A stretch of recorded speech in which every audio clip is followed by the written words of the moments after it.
Hello everyone, and welcome to what is the crown jewel of the F1 calendar. For the second time in any F1 history, we are going racing around the streets of Monte Carlo. We're here for the Monaco Grand Prix. Hello everyone, and welcome to round 6 of the NEF1 Championship here in Season 7, and the championship is now well and truly underway. We have a 1 point advantage for Nasi 31 in the championship. He is being ferociously chased down by this man, Djokovic, in that blood red Ferrari.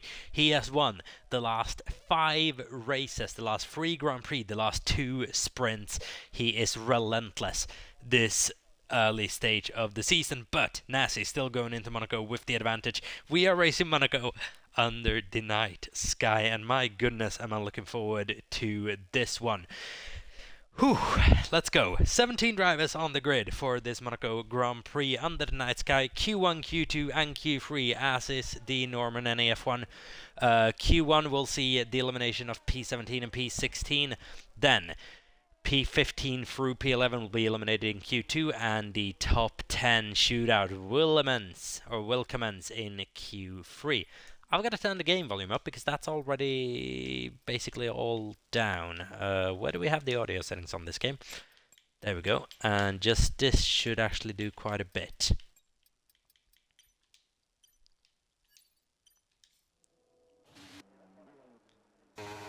And that has done a massive amount. There we go. Squidge 2017 then I believe is first out on track in this Monaco qualifying session under the night sky as well. It looks absolutely fantastic, Monaco, under the lights. So we'll see how much of an effect this has on all the other drivers as well. Are they going to be able to cope with these very, very tight walls in the night sky? It's going to be a little bit more distracting than what we had last season out, but I think we're in for yet another really good race here around Monaco.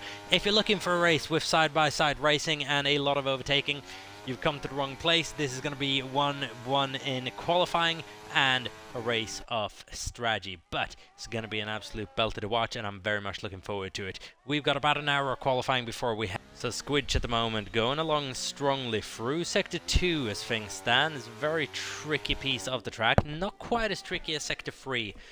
Which we'll be coming into in just a little bit of time after the chicane. Really, is when the lap really starts to get out of hand here.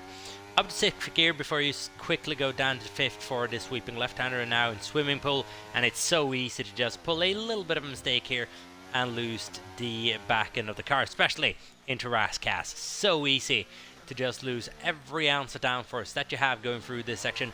But Squidge handled that like an absolute champ. And onto the line for what is the first time of the day, 111.331. I believe that's quite a good time from Squidge 2017. His teammate, Spent Close, is not racing today. Should be back for next week. One thing to keep an eye on as well, No Larks has gone from Red Bull into AlphaTauri. And to combat that change, Wigan has taken his place in Red Bull. So a little driver swap between the two. We'll keep an eye out on how Nolox fares in his new team, because his teammate's gone second fastest, 111.778 with little drips on a 116 flat.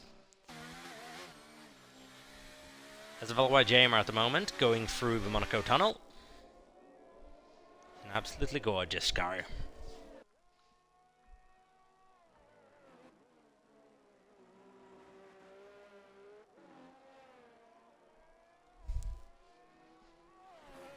I think that might also be the last time we'll be calling the Alpine gorgeous in quite a while, because the new iteration of that car is slow and hideous. It's the absolute worst combination of an F1 car. Usually the car last at the field actually looks quite good, but I think this current year of Formula 1 is the actual exception. Djokovic's gone second fastest now, 11.375, and where's JMR gonna pop in? 11.731. Relatively close right now, especially between the new teammates, Matty and Olarks, separated by a 1/10 of a second there. So it's an interesting little battle to watch out for. Djokovic not quite managing to get ahead of Squidge, and remember, Q1 not as important to finish in P1. Q3, it is going to be oh so important. Whomever finishes on pole, I reckon is going to have about a 90% chance of winning this race, if they can keep it clean, that is.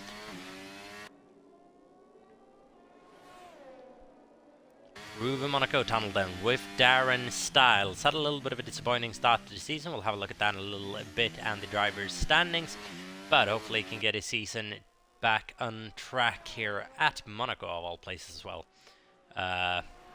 Really would be something. Oh, that was close between him and the Alpine. I believe was Iwat perhaps. Could have been Jamer as well. I'm sure if anything was going on there, we'll receive a clip of it after the race. Darren Styles then moving on to the line, and it's going to be about a 1:13.732.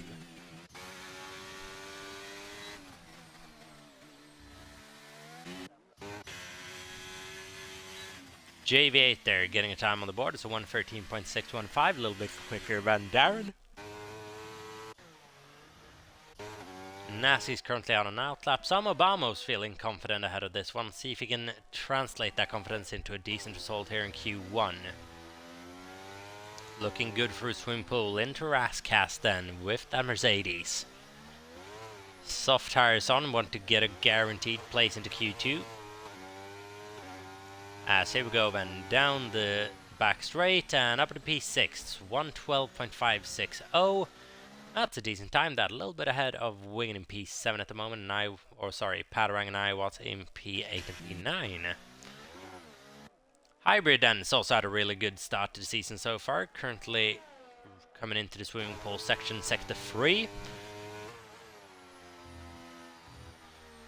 Oh, and that is what I was talking about. It's so easy to just take a little bit too much curb, lose the rear, and also just a little bit of loss of downforce going through Rascast as well, and that is so crucial to just be able to ounce out those mistakes. When you start hitting walls around this place, you're gonna hit more of them. Hybrid though, still very good lap that, 1:12.275, and take away another 10.42, you'll be right up there with the top 5 fighting. Promising pace that from Hybrid 4.72. Nas at the moment on a flying lap, so is Beatty just started his.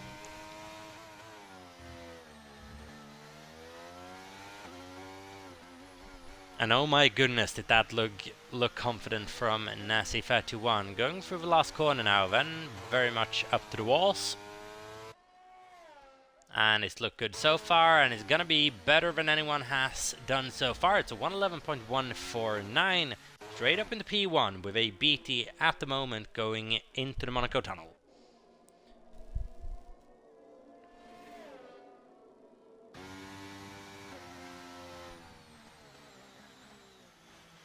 With a helmet and car, there really pops under the night sky as well. A lot of night races so far this season, and we've got a couple of more coming to you.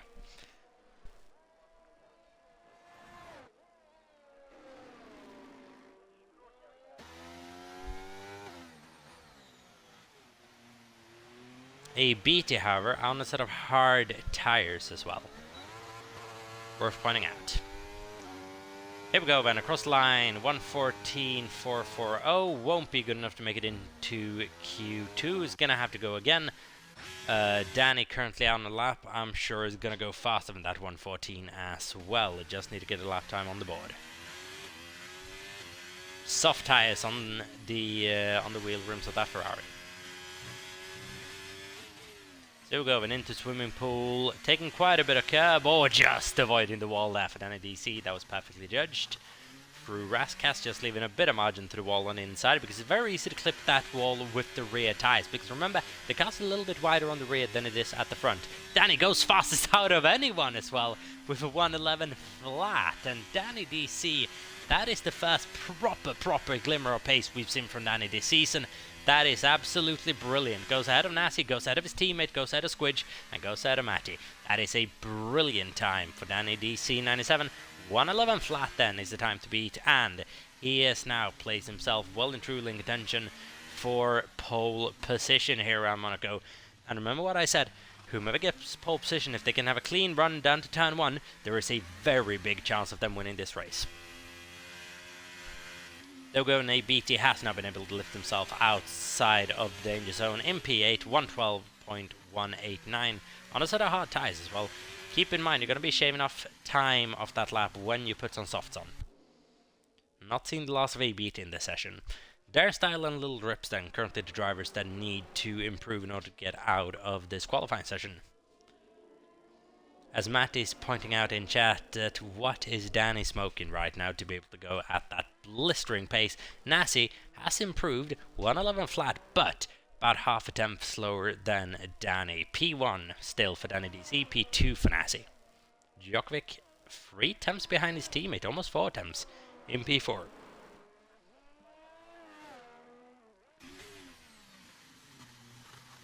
Wide approach to Raskas that for little drips. Through the last corner, nicely judged. So we go down to the line, improves, but not quite by enough. Djokovic is coming up to the line as well, I believe. No, he came into box, actually. And as for Nassi, I believe he's on an in-lap. Yes, he is. Not a lot going on right now. Remember, traffic at the moment, seemingly a bit of an issue for everyone out there, but the longer this qualifying session goes on, the less of a problem that is going to be. Danny was saying that was a high fuel run as well. I'm not inclined to believe that one bit. I'm sorry, Danny, I'm not having any of that. If it is, you will be a scary individual come Q2 and Q3 time. Let me tell you that. Here we go, Wigan 71 then for his first appearance with Red Bull this season, back in that Red Bull team. After a couple of tough races really at AlphaTauri, needed change of scenery, and he has got it. So then into the famous chicane, which is very tricky to get right. Absolutely nails it as Wigan 71, and into the swimming pool section.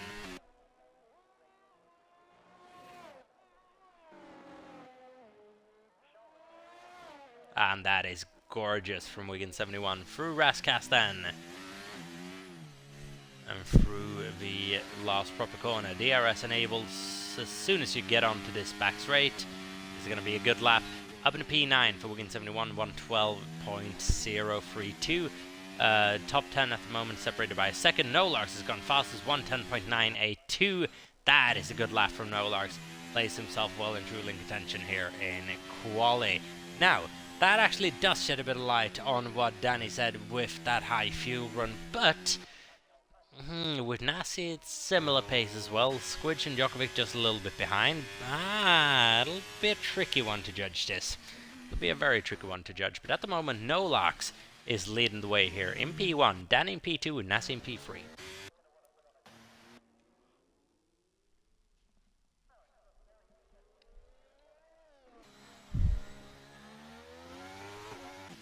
Such a confidence track this as well.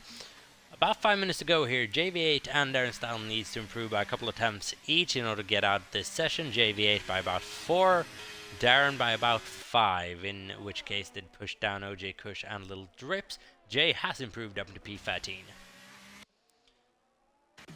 So now it's all on Darren. OJ Kush at the moment then down into the elimination zone. He's gone out again. See what he's going to be able to do from there. As for Little Drips, holding station for the time being, but I'm sure we're going to see him come out in just a little bit. I'm seeing movement down in one of the garages, but I don't believe he's coming out quite yet. Darren Stahl then has come out of the tunnel into swimming pool, and that is not the way you want to judge or take that sector. But I believe he's missing a bit of front wing. Yes, he is. That is straight into the pit lane, and for Darren Stahl, he's not going to be able to do anything around Monaco without a front wing end plate. But he'll have time for one more go at this run that he needs to nail. Darren has not had the best of starts to his season, really.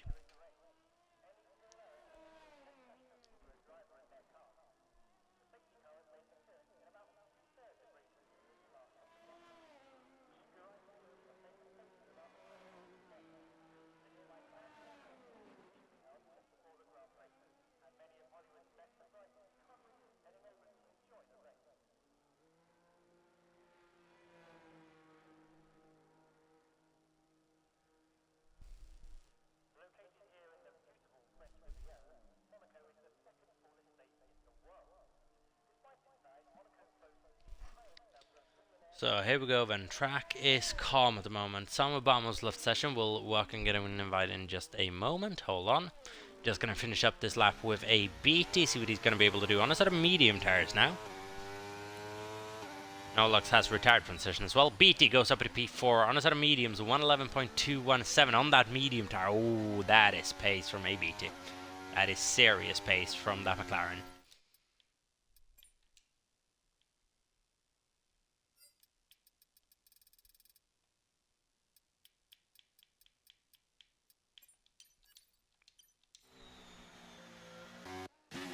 Serious pace on display, but OJ Kush needs to improve by a couple of attempts of a second, currently doing so, in which case he demote little drips down into the elimination zone. iWatts and JV8 still in that danger zone as well. Squidge has retired from the session, opting he is safe. OJ Kush up in P11 on a 112 flat, just behind Patarang and Wigan. It's a good lap that from OJ Kush, should seem nice and safely through. So then, it is Little Drips and Darren Stahl currently in the elimination zone. iWatts just above it by a couple of attempts. 1 minute 45 to go. iWatts needs to be heading out of the pit lane now. Really does. About a 1 minute 20 outlap here if you get going. And that is an Alpine coming out of the pit lane. iWatts... Yeah, that is iWatts coming out of the pit lane. I'm so used to seeing iWatts in a Red Bull for some reason. So I was looking at the Red Bull garage, really expecting iWatts to come out. Obviously, it's an Alpine now. Interesting. Bit of a commentary slip up on my end, that. Quite a massive one. I did another one in France that's now live on TikTok, so please go check that out. I made potentially the worst call I've ever made in NEF1. Basically telling AB team, I wonder if he's going to go to the end. Nah, he pitted actually 2 seconds after. Yeah, it was awful. It's live on TikTok. Go check it out. It's prime content. Live on YouTube Shorts as well. So if you're not following us on YouTube or TikTok, it's at New Era Esports. Little Drips then into Rascas on an invalidated lap. He'll have one more go at this. Darren Starr will have this go at this. Needs to start finding a little bit of time. Nolux and Squidge have retired from the session, opting they are safe from elimination, and they are, judging by how many people are left in the pit lane. iWatts only has a couple of seconds to get round again. He has 20 seconds. iWatts might have misjudged this. 15 seconds. You need to get going. You need to get going quick. 10 seconds. 9, 8. iWatts is just going to miss out on being able to set a time here. iWatts is not going to be able to cross the line, surely. No. He misses out. Now, it is up to Little Drips or Darren Stahl to improve by a little bit, and Darren is improving. Is he improving by enough to knock iWatts out of qualifying? Yes, he is. Up to P13 for the Red Bull. iWatts slightly misjudged it. He is out. Now, JV8, will he fall victim of Little Drips' qualifying pace here at the very end of the session? Now, heading into swimming pool, what's Little Drips going to be able to do? BT's at the fastest time of the session so far, 110.900. But we are looking at the battle at the bottom. iWatts is already out. Is it going to be JV8 or Little Drips joining him out in Q1? Here we go then. Time to beat, so 112.840.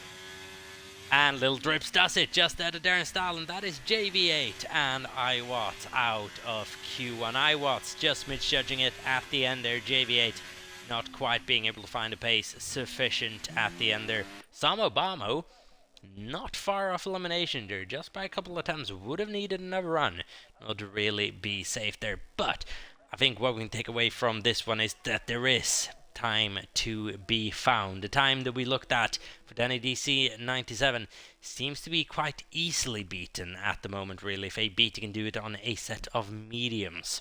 No disrespect at all, but there's more to come in Q2.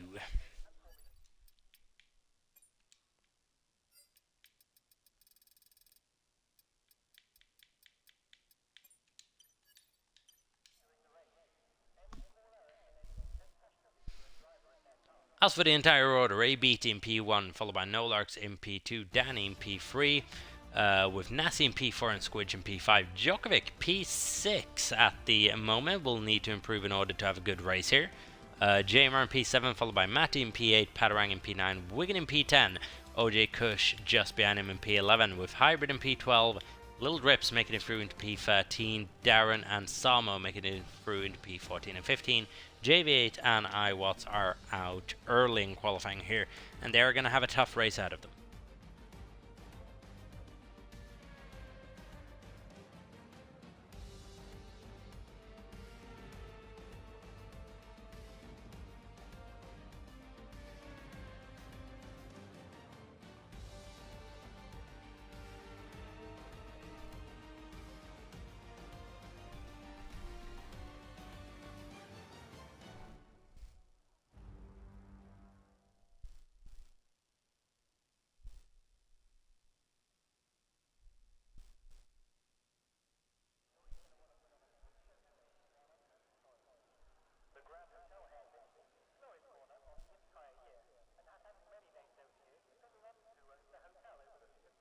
So then, here we go. We are into Q2 here in NEF1. For Monaco, this is the stage of qualifying where we're going to see P15, 14, 13, 12, and 11 out.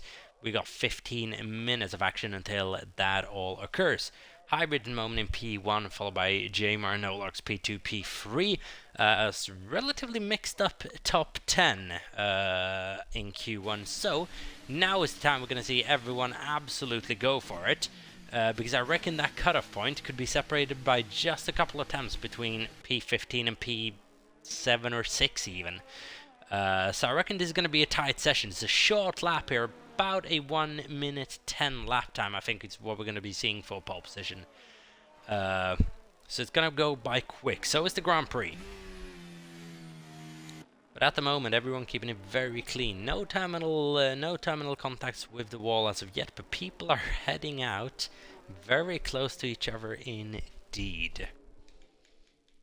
See if we can get that lap data up as well. Beautiful, beautiful lap data, which we absolutely love to have.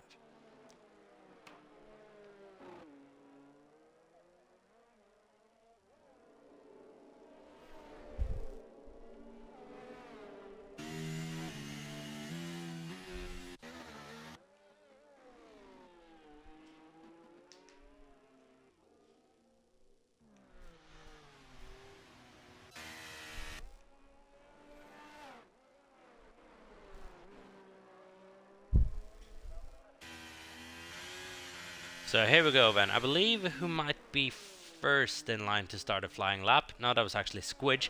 However, I'm very curious about this man. I'm sorry, Squidge. I know you usually have the privilege of having your lap shown when you go out first, but I want to go on board with Djokovic here. Seemingly having a bit of a difficult time in Q1, only finishing 6th, so not an awful time, but awful time by Djokovic standard. Now, is he confident around his Monaco circuit, or are there a couple of flaws that are going to be exposed here in Q2 as well? Looking incredibly good through Sector 1, heading into the slowest part of the F1 calendar then. The only time you ever go into first gear is this left-hander. Tackles that beautifully. Now then, into the Monaco tunnel. Into the Monaco tunnel and into the chicane, braking relatively late, taking quite a lot of exit cab, or entry cab, sorry. And now into sweeping left-hander before swimming pool. Nice and tidy, relatively close to the wall, but leaving a bit of margin. Looking good for Djokovic so far. Into Raskas, and what is he going to be able to do on this lap? We'll have a look in just a couple of seconds. First laps are being posted, 111.2 and 113.2. As for Djokovic, 110.699. That is the fastest time we've seen so far. I believe we can safely say that Djokovic is well and truly in contention here once more. So thank you for the little bit of shenanigans in Q1, Djokovic. Welcome back.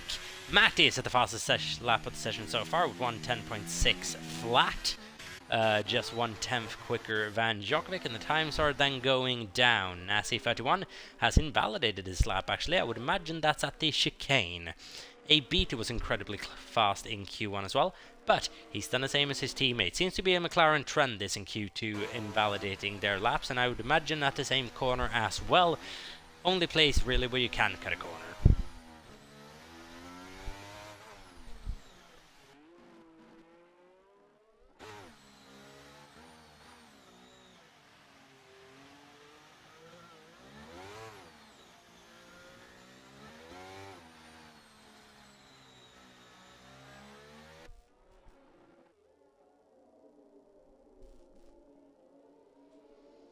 So here we go then. About 10 minutes remaining in this session. Not a lot of people with times on the boards at the moment. Hybrid currently going through Sector 3 or heading into Sector 3.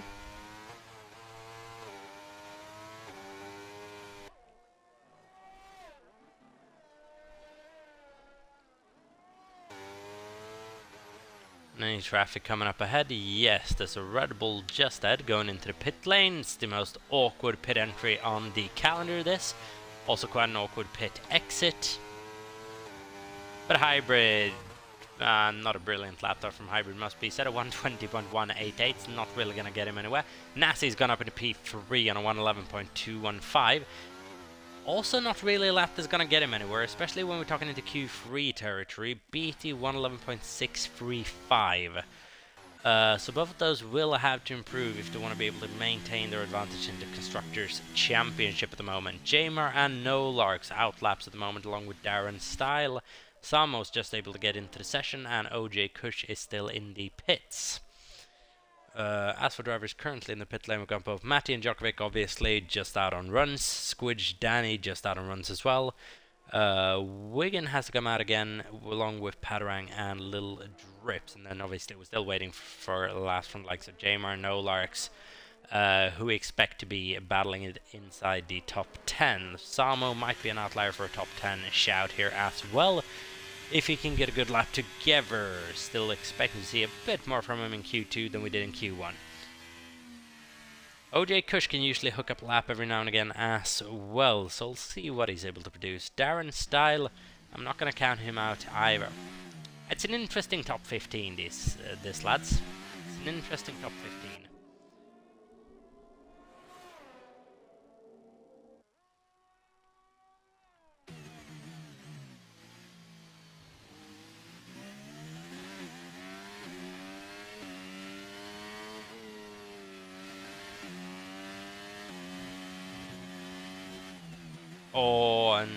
Just a bit scruffy there from Darren Style, touching the wall on the outside, heading into the swimming pool.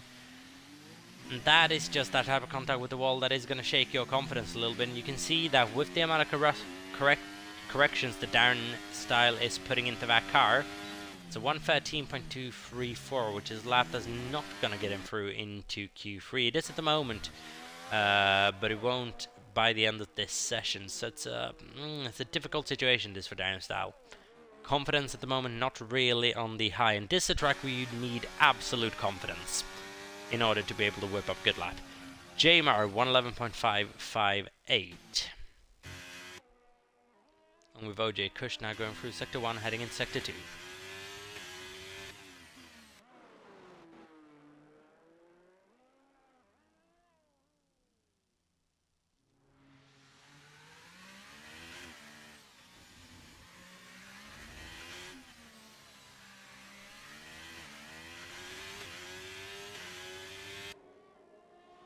Through Monaco Tunnel then into the chicane. It's going to be interesting to see how much curb OJ Kush takes here. A little bit, but not too much.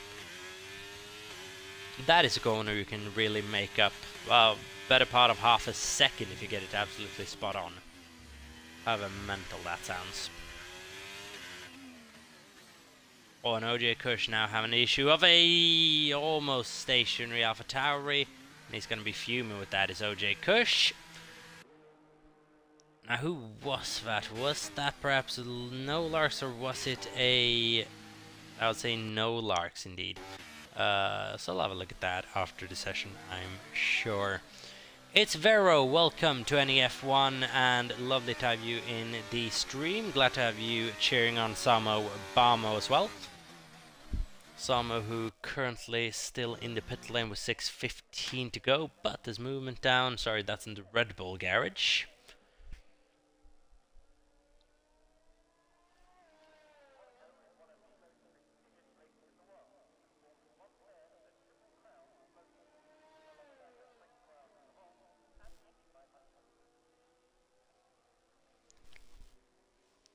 So then Samo, well, hold on, what just happened there? Samo Bama has retired from this session.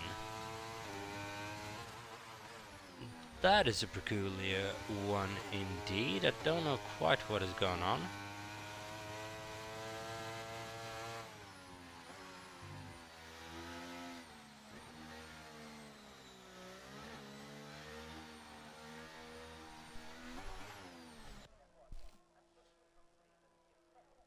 Okay, so basically that is guaranteed a tough race for Samo Bamo then.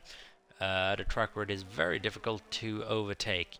Now, still looking at competitive lap times from Darren, Drips, Hybrid and OJ Kush. And those have got to start coming in relatively soon. We're running out of time this session, slowly but surely. 5 minutes to go.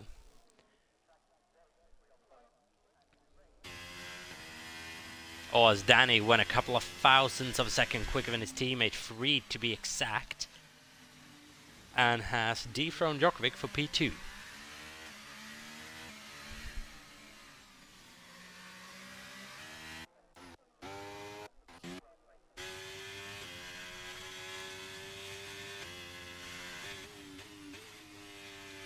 And this is a top 4 at the moment. Say the race ends as the top 4 current list. This would be really interesting for the championship. Djokovic would assume the lead of the championship as things stand, with Nasi a couple of points behind, not losing too many obviously, since 15 and 12.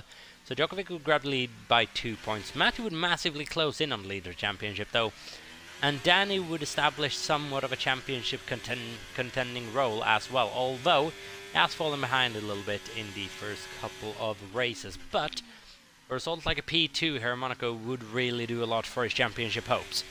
So I wouldn't be complaining about a result like this. No larks in P5 as well would be a massive one for him on his debut with AlphaTauri. Squidge 2017 for Williams, carrying the torch alone this weekend. Gonna be feeling a little bit of pressure, I'm sure, but Williams, having placed himself in a really good situation here at the early stages of the season, they have got a little bit of a buffer. As Squidge now goes 4 fastest actually, ahead of Nasi, 110.707. Once again, 1/10 off provisional pole position. Wigan now, 11.476, has gone up to P7 ahead of Jamar and ABT. So then Hybrid with incredibly dirty tyres. Padarang's basically stationary, or it was stationary on the inside of turn, I believe that's 7. OJ Kush is out on an out lap. Just starting a flying lap actually, or finishing a flying lap. That's 3 wrong in about 3 seconds. OJ Kush then, 1:13.14.124, up in P12. I'm not having a good day on comms today, I do apologize about it. Not going to be good enough for Q3, that he'll need to go again. But right now we're seeing relatively big gaps actually, between P10 and P11, or not, between P10 and P12, let's say. Relatively big gaps, more than a second. Which is not really what I predicted would happen this session. I thought it would be very, very close. It is very close between these two. Darren Stahl and OJ Kush separated by 1/10 of a second. 1/10 and 100th of a second if you want to be exact. Then there's a little bit of a margin up to Little Drips, then there's a bit of a margin up to Hybrid, and then there's a bit of a margin up to Padarang and Safe Ground. OJ Kush though is throwing the car around the circuit at the moment, going through Raskas. Oh, just a bit of a loss of grip coming out of that corner. He's absolutely pushing the car to the maximum now. Let's see what he's going to be able to do. Cross the line, goes into P11, but just a couple of attempts shy of P10. Gonna have to go straight away. Maybe time for 1 cool lap. If he has the fuel for it, that is. Hybrid 472K then. Hybrid. The driver that has shown so much promise over the course of the start of this season is going to be able to deliver on that promise here in Monaco, which is absolutely the trickiest track of this calendar. Matty on an outlap as well for some reason. I don't quite know why actually.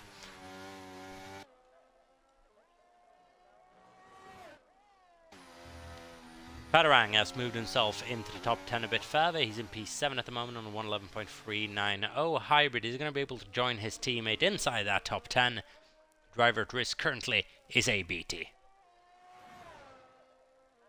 And Hybrid, oh, he gets ever so close. Within a tenth of a second, but BT still inside the top 10, and he is out on track, being able to cover off this threat, and he's going to be able to put Jamar in a bit of an awkward situation if any of these guys improve. Darren Style currently has a shot of improving. OJ Kush is out of qualifying. So is potentially Hybrid, unless he can get another run in here, which I don't think he is. No, he's not.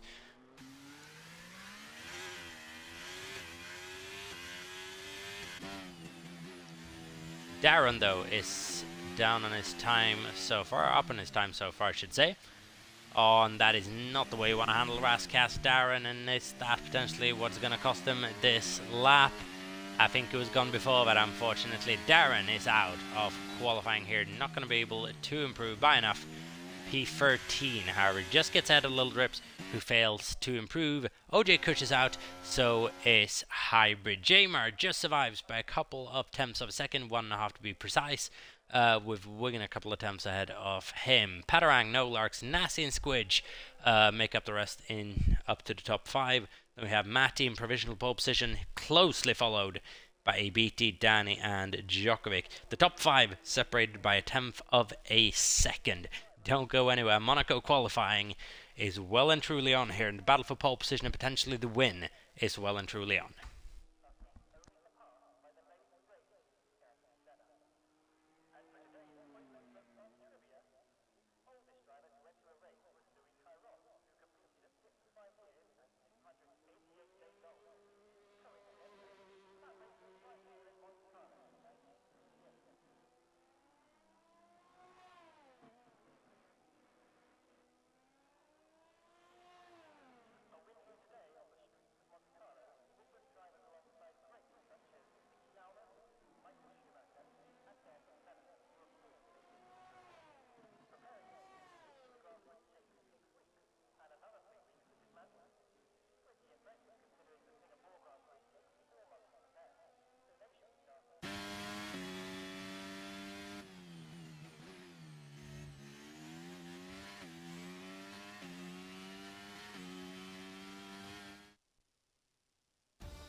So then there we go. Matty finishes Q2 up on the top step, with BT closely following him in P2, with Danny in P3, Djokovic and Squidge P4 and P5, Nasty now in P6. 2.6 tenths off pole position, 2.8 tenths, sorry. So that is how close it is between the top 6, then slightly bigger gaps from Nolox, Padarang, Wigan and Jamar, but still the top 10 coveted by a second. Let's bloody go. Q3 is going to get underway in a little bit of time. These drivers are going to have well more room than they did this session. Here we go, guys.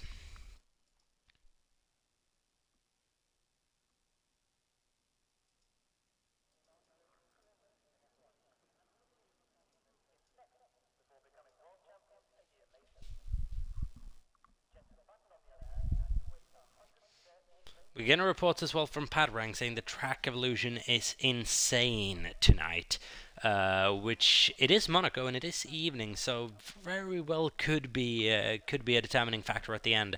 And Matty saying that's why he went out at the end, maybe just to cover his bases a little bit. But Matty, I don't think the track evolution was that insane that you were going to go out, especially with that many people still in the pit lane. So a bit of an overreaction maybe from Matty, but track evolution might be something to pay attention to in about 10 minutes time. 11.5 minutes until we know who's going to be on the front row of the grid here in Monaco. And I'm looking forward to this one. I am very, very much looking forward to the remainder of this qualifying session.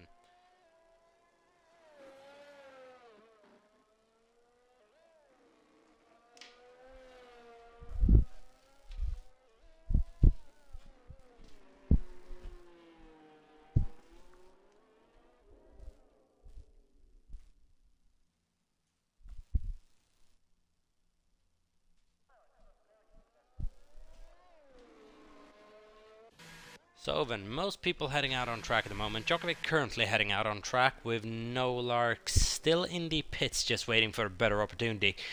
But the track is still somewhat crowded, but everyone finding quite a bit of space out there. Djokovic, one of the favourites for pole position, but right now, money's got to be on this man, Matty MC16, the man who's taken more P2s this season than what he can count soon, it feels like. It's only been 3, actually. But I'm sure it's going to feel like more to him. Now, let's see if he can grab that coveted Monaco pole position. Let's go. I'm going to leave you for the remainder of this lap. Enjoy this lap with Matty MC around Monaco.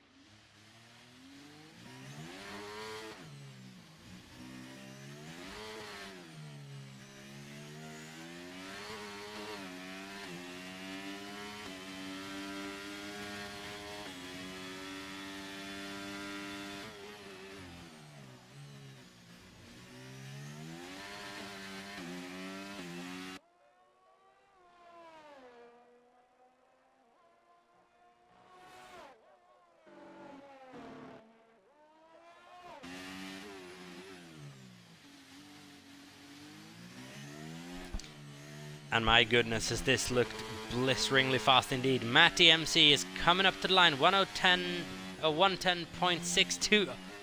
Matty MC take a bow, 109.906. And that is a lap that very well could be one to get in pole position. A BT 110.074. Here we go then with Djokovic through the Monaco tunnel. Is he going to be able to put up a response to this? Nasi has not been able to put up a response to it. 110.330. Danny is half a second off Matty's pace at the moment. Jamar and Olarks, only other guys to knots at a time. Jamar now has. Olarks is on an outlap. Djokovic is coming up to the last couple of bends here. But my goodness, is that an immense lap from Matty MC16. 109.906 then is the time to be for Djokovic. Is he going to be able to do it? And he's not. 110.208. Matty MC, have you found your way back to Season 2, Matty? It feels like it watching that lap. That was removed so much confidence. It is brilliant to see.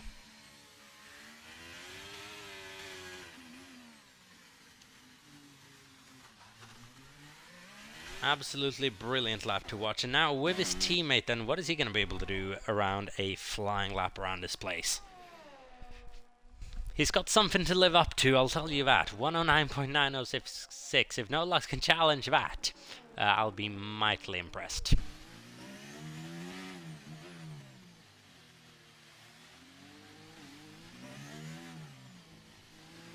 Nicely tackled Sector 2 onto the tricky right-hander before the Monaco tunnel.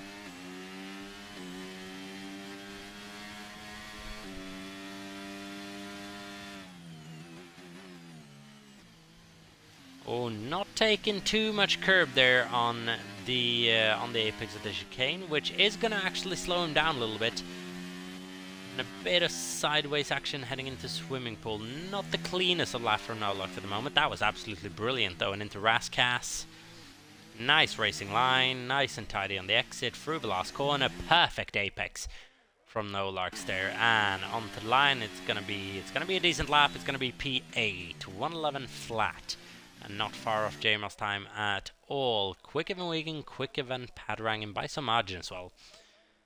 So I do believe Padarang has a bit of time in that lap to be found as well. But Matty MC with 6 minutes to go, half the session remaining. Can you improve on that? BT is trying to improve on his at the moment.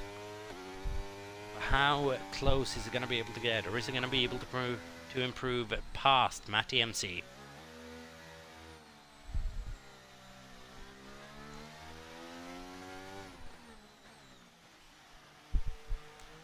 Such a tricky track this. such an incredibly tricky track, and I'm actually quite glad I'm not driving in this one, because I do think the results would be absolutely horrendous. Yellow flags through Sector 2.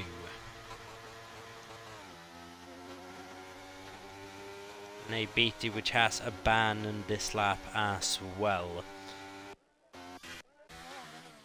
Took me probably too long to realise that. But that is the thing about Monaco as well. It's actually quite hard to realise when someone's going slowly, because it is such a slow track in comparison.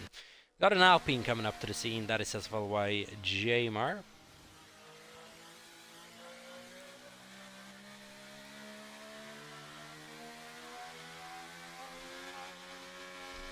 People seemingly avoiding that inside curb on the chicane quite a bit. I wonder if that's been causing people trouble over the last couple of sessions. 4.5 minutes to go.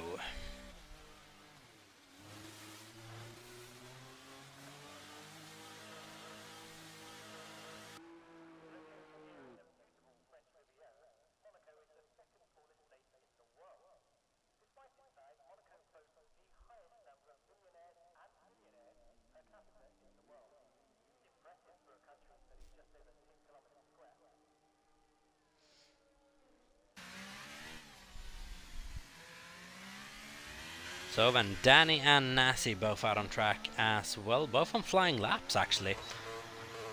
Went quick. Nasi then, is he going to be able to challenge for provisional pole position on this run? It's getting closer, but not close enough, and not past his teammate. Crucially for him though, ahead of his championship rival. Which is all he needs to think about at the moment. Danny DC is not going to be thinking about his teammate whatsoever on this run. He wants to go at Matty MC. Around the final corner, and that is a bit of an untidy moment for Danny. Will it cost him a 10th, maybe? Which wouldn't have done too much for him in the end. Danny DC even remains 5th fastest. Not really under pressure at the moment from Squidge and J-Ma behind. Got a little bit of a gap. Djokovic then is out on an outlap. Probably the last one he's going to be able to do this session. Probably his last run. Can't imagine he's going to be able to get another in with 3 minutes to go.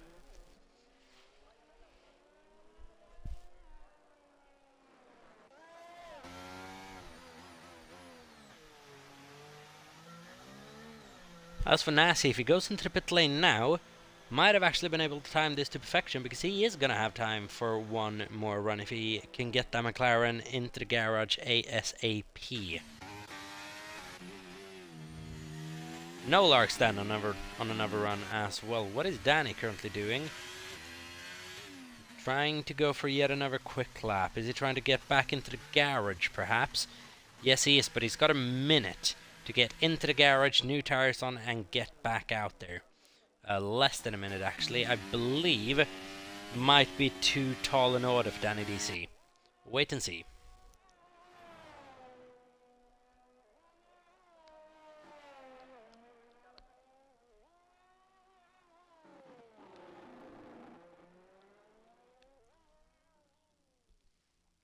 As for Wigan, then nicely through the lows happen. I really can't speak today. I really do apologize about it. My commentary's been awful so far this qualifying session. I don't know quite what's going on. But Djokovic then is out on a flying lap now as well. That has not gone well whatsoever, and that is. Is that front wing damage on the Ferrari? It's hard to see because of all the carbon. No, it's not, but it's going to be confidence shaken at least. He's got another chance to rectify this, but Djokovic overcooked it around a lap of Monaco.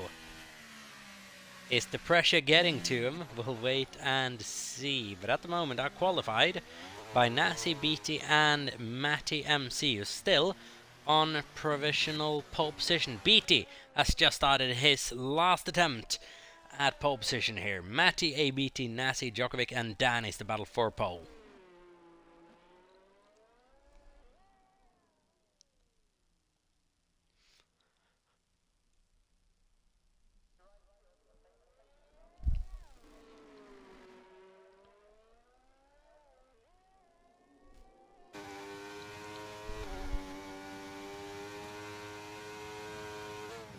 So then, here we go. Does he take quite a bit of apex? Nah, doesn't still. Not really pushing those track limits as much as you could. Gonna be interesting to see what Matty does around that place. And BT has abandoned this lap as well. The question is he gonna have time to go at it once more? Might be tight, but I think he's gonna be able to get one more go at this. Indeed he is. He's gonna time this just right. BT is gonna have one more shot. As for Matty, he is improving on that lap, but just. Djokovic is not improving. P4 was all she said for the Ferrari today. Danny, is he improving at the moment? Early in the lap, hard to tell. Nassi's improving by just that little bit. Matty, through swimming pool then. Oh, and that is as much cab as you can maximally take around this place. The shock absorbers would have been screaming out in pain for that, and so would his back. Here we go then. Across line. Is it going to be able to improve even further? Yeah. Oh my goodness. Matty improves by another half a tenth of a second, and is that going to be able to solidify this run for pole position? Nassi, I don't believe is improving by enough or at all in order to catch up to the back of Matty MC, who at the moment is storming for provisional pole, but he gets oh so close, within a tenth of a second. Danny is not going to be able to improve past him. Matty takes pole position in incredibly close fashion, but in the end he wouldn't have had to improve on that lap. BT would have just been a couple of thousand slower if he didn't, but Matty did improve. 109.857 is your pole position time, and it is set by Matty MC16. BT in P2 for McLaren, with Nassi in P3 for McLaren, Djokovic and Danny P4 and 5 for the Scuderia. But what an end to that qualifying session. Oh my goodness.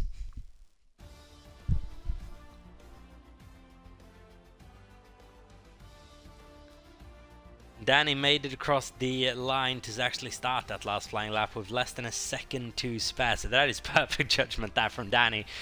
I would imagine quite a bit of luck as well. Outside the top 5 then we have Norlox in P6, followed by actually really good qualifying session from Norlox there. Shout out to him. Squidge in P7, followed by Jamar in P8, Wigan in P9 and Padarang in P10. But look at the margin between P1 and P2 there, 63 thousandths of a second. So then, that is the most dramatic qualifying session of the season over and done for. We'll be back in just a little bit of time for full coverage of the Monaco Grand Prix here in NEF1. 39 laps worth of racing action, about an hour's worth of racing action as well. Don't go anywhere, we'll be right back with you for the Monaco Grand Prix here in NEF1.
So then, well and truly in the preparation stage for the Monaco Grand Prix, and it'll still be a couple of minutes before we get going here around the Monte Carlo circuit. But 39 laps worth of racing action is going to be incredibly tough to overtake around this track. It is all going to come down to this start. Can Matty get away cleanly? Is ABT going to be able to swoop down his inside and take P1 away from him into turn 1? Is anyone going to be able to capitalize of the carnage that might ensue? Maybe in P3 and P4. We'll wait and see. Djokovic and sorry. Oh, come on, Savas. Djokovic and Nassi sharing a second row start. Are they going to come together? They've been close so far. Is it going to happen? We'll wait and see. But championship drama is surely coming up, and the championship swings tonight could be huge.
So then, we have been given confirmation by the admin team.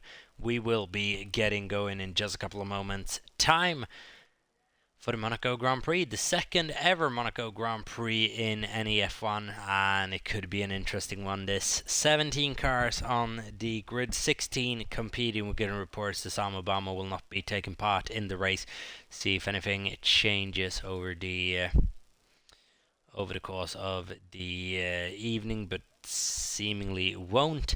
So 16 competing cars on the grid. Here we go for the Monaco Grand Prix formation lap. Anyways, Matty has the advantage of starting as well on not really the racing line, close to the racing line still, but on that inside, which is going to be so crucial for the fast corner. If he can't get away cleanly, he'll still be able to defend. It's a very short run down to turn 1.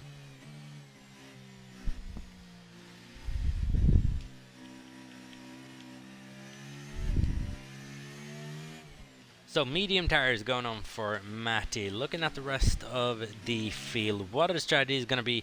I would imagine it's a relatively simple medium to hard race, but actually wouldn't. BT going oh, that is smart by BT. He's going aggressive straight away on the softs, just pressuring Matty in the first lap to maybe make a mistake, lock up into the chicane.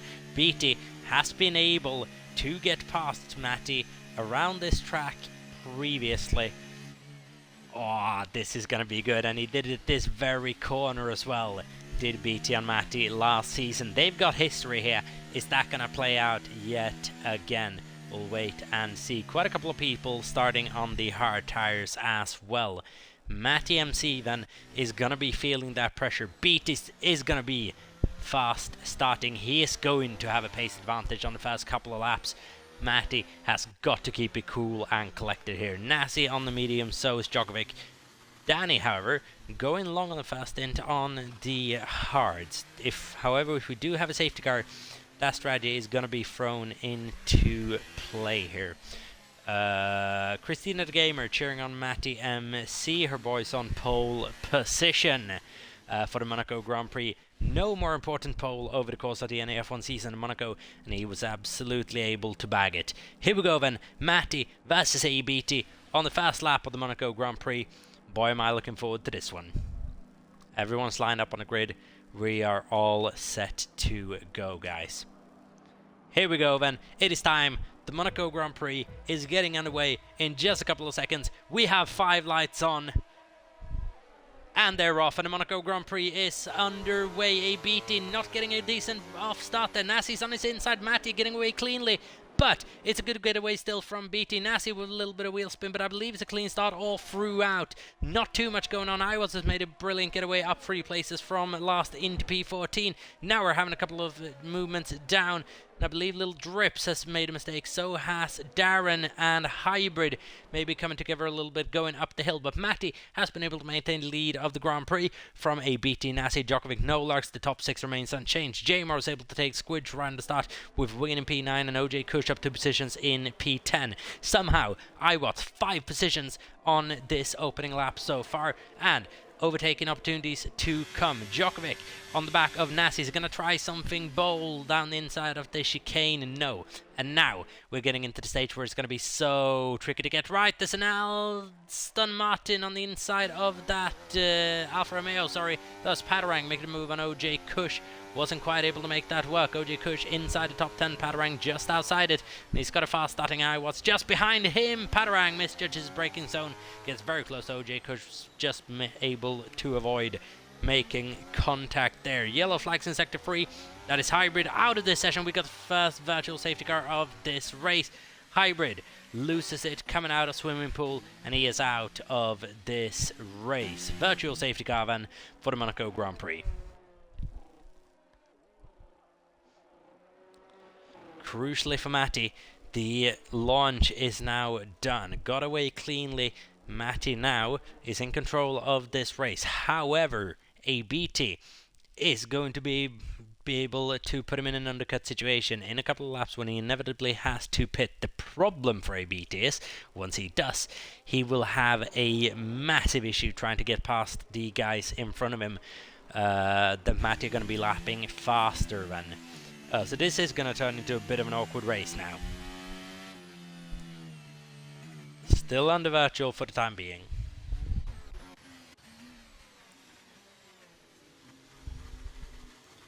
Djokovic very much on the back of Nassi here. Want to get going, maybe catch him unaware on the restart.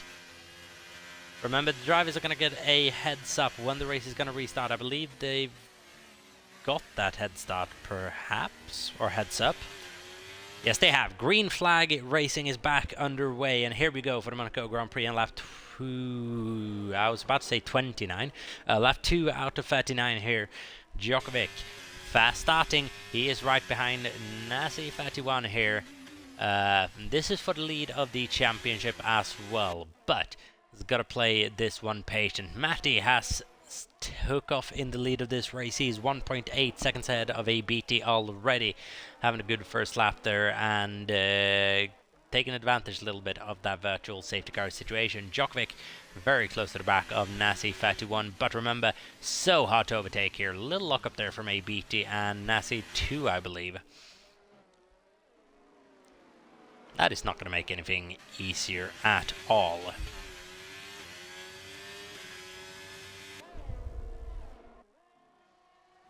There we go then, Djokovic on Nassi, not even close to being able to think about a move.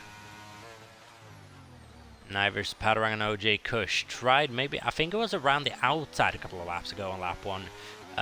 Obviously that move's just never going to work out. And now Padarang, oh, is he suffering a little bit from that confidence loss after that first lap? We'll wait and see. At the moment, sticking between the metallic walls here. 1:13.479 is the first proper lap time set this race, set by Matty MC16.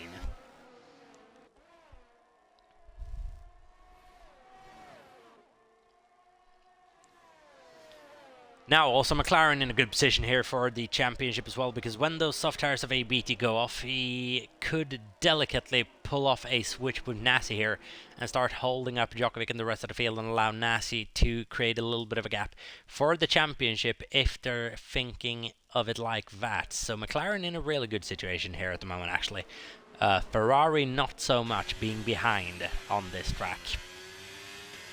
On any other track, it wouldn't really be a situation at all, but on this one it very much is. BT's soft tires not doing him any good at the moment. He's actually losing time to Matty every lap.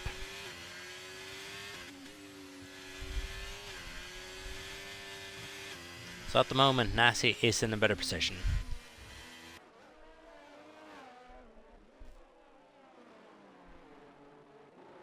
No Larks right on the back of Danny DC as well. That's going to be something for both the Ferraris to manage throughout this race, especially Danny. Going to be able to keep an eye all over his shoulder all the time, and Djokovic is within 3 tenths of Nasi, but 3 tenths here equals a second at any other place on the NEF1 calendar.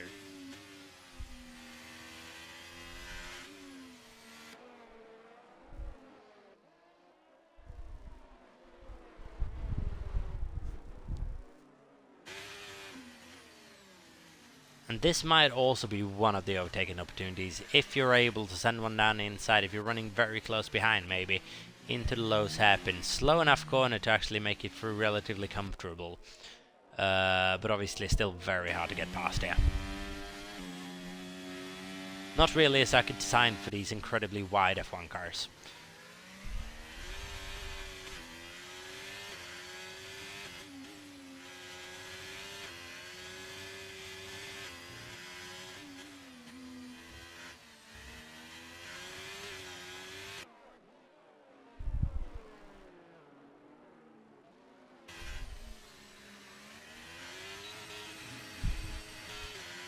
This is the problem once again. Even if Djokovic gets a good exit, Nasi's just able to keep clear of him.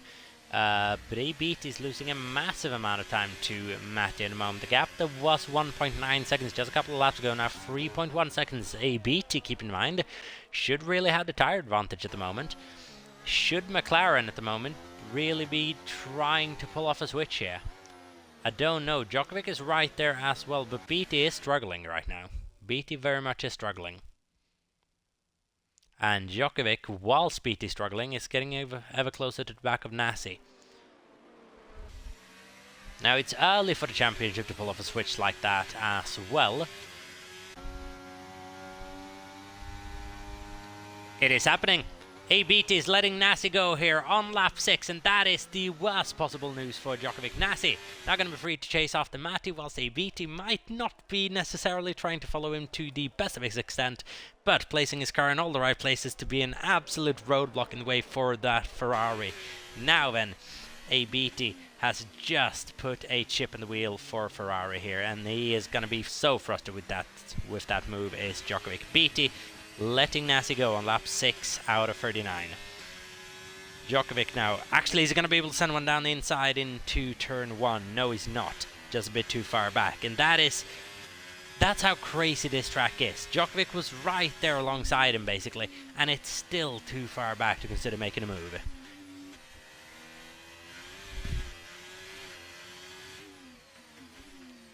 Ben Close is asking what he's missed. Not racing tonight due to personal reasons, but nothing much at the moment. Spen Close. Squidge has been running a relatively quiet race down in P8 at the moment. Not a lot going on. We're focusing on a battle at the front here. Nasi and ABT. Now ABT has absolutely backed Djokovic up. Gap's now 2 seconds up to Nasi. But other than that, not a lot happening at the moment. Padarang actually has had some sort of issue, down to P16 now. And he was looking a bit shaky on those opening laps. So the question is, maybe did he hit a wall or just hit a curve a bit too hard? Nolax has actually been able to get past Danny as well. I'd love to see how that happened. I know Danny had some sort of issue, and there we have little drips, or OJ could potentially with an issue into chicane. I think that is little drips. Yes, it is. Without a front wing as well. Debris all over the track. Is that going to be a full safety car? Yeah, it is going to be a virtual safety car. And the safety car is coming out of the pit lane. We've got the first safety car of the Monaco Grand Prix, guys. Full car safety car here on lap 7 out of 39 in Monaco.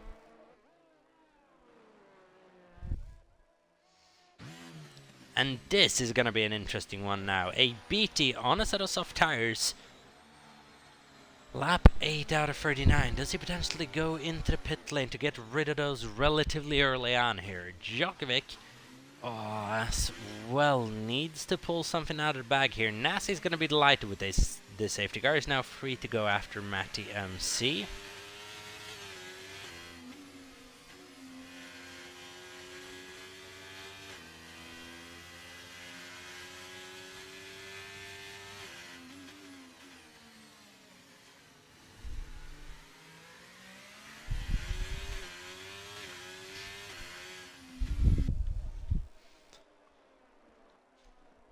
So, and it's an interesting one. Actually, the game's still saying virtual safety car for some reason, even though the safety car is physically out there on track. We can see that on the track map is a yellow dot. Is that actual safety car actually, but it's just going along at the moment.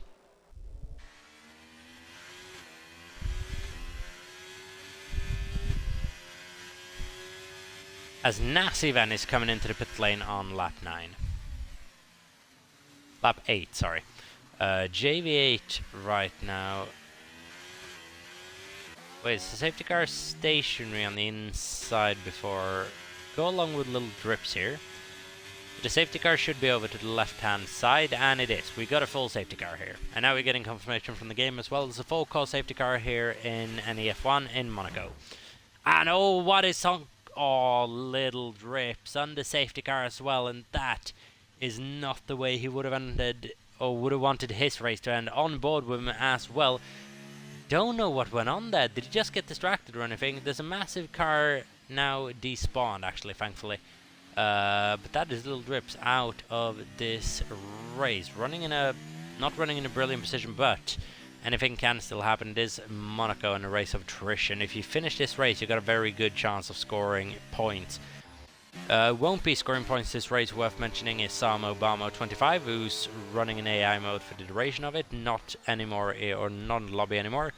And even if he finishes in the points, he will be disqualified post-race. At the moment, JV8 running in that P10 position.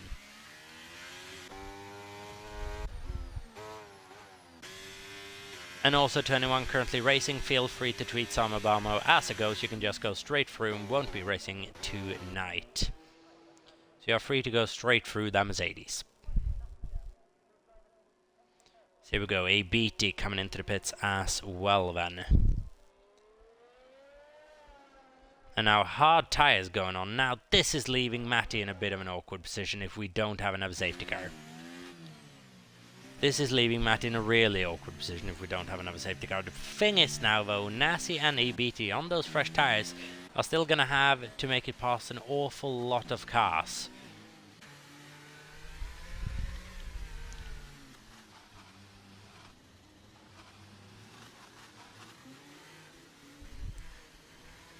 In order to get to Matty. Matty now needs to make up about a 25-second gap to Nassi in order to be able to get that pit stop in at some point during this race.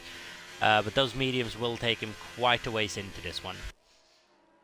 Djokovic now right on the back of Matty as well. And if Djokovic can now just follow Matty through this race, he's got a decent chance of being able to outrace both Nassi and ABT here. This strategy is either going to work out perfectly for McLaren, could end up in a 1-2, or it will backfire horribly on them.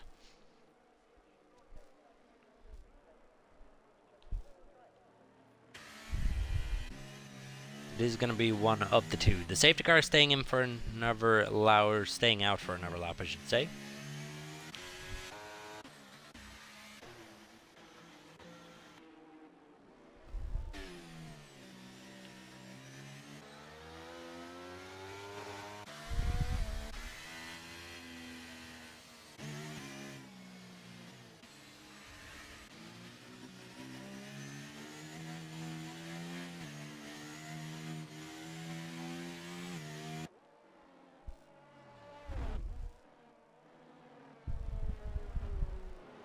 It's a very, very interesting safety car here. Lap... Are we on lap 11 out of 39 then? Yes, we are. Matty's in P1, followed by Djokovic in P2. No Larks is taking P3, actually, with a good strategy called to stay out there on the hards. And actually starting on the hards. Danny as well, up in P4, with Jamer in P5. Squidge in P6. Wigan in P7. He's got Nasty behind him, with Sam Obama in P9. You can count him out. So you beat in P9, JV8 in P10. iWatts in P11, followed by Padarang in P12, OJ Kush in 13th, and Darren in 14th. Is effectively the order of things.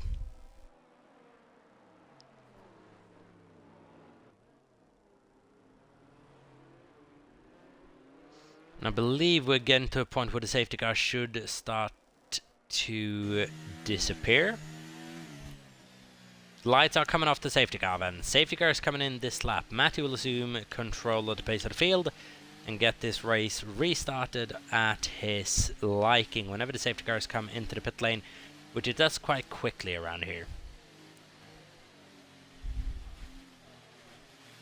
Matty's well and truly backing up the field.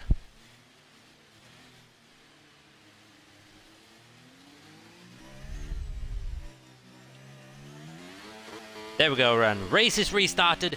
And oh, that was no locks. Not having a good restart whatsoever. Almost going into the wall there. Coming out of the first corner. And that is going to allow Danny to send one around the outside. And to make contact. Oh, no larks and Danny. Fishy Vad. And that is going to allow Jamar to have a move down Danny's inside. Now, Jamar is going to be able to capitalize off no larks. Poor momentum as well. No, he's not. The charge stops at 1. But that is the problem with trying to make a move in Monaco. If it backfires, you leave yourself vulnerable to other people just taking advantage. And Danny very closely making contact with the back of Jamar's Alpine. And into the low hairpin, just making slight contact with the wall. But Matty in the lead of the Grand Prix so far from Djokovic, 4 attempts behind. Then a little bit of a gap to No Larks. How's Nassi and Beatty getting along? Currently sat in that little train. But now the work starts for Matty MC. Needs to bridge a gap to all of these guys, and especially Nassi and Beatty, because they don't have to pit again. This all changes as well if we have a safety car.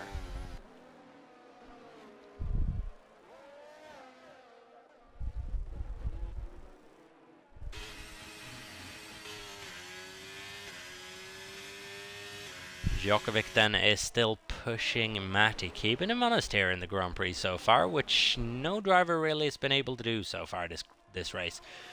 Djokovic, first time of the evening, is up this high and is keeping Matthew honest.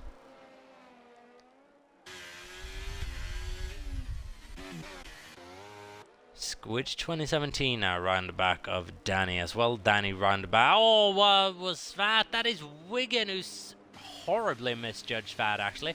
Now we have a virtual safety car. Now we're gonna have a full safety car. Whoa, what went on for Wigan there? Just completely missed his braking zone actually. And is that his entire front wing gone? Yes it is. That is Wigan without a front wing here in the middle of the Monaco Grand Prix.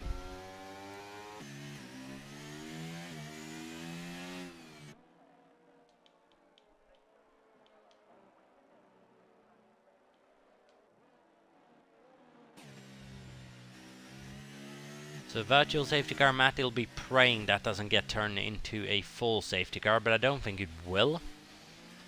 The question is, when do we go green again?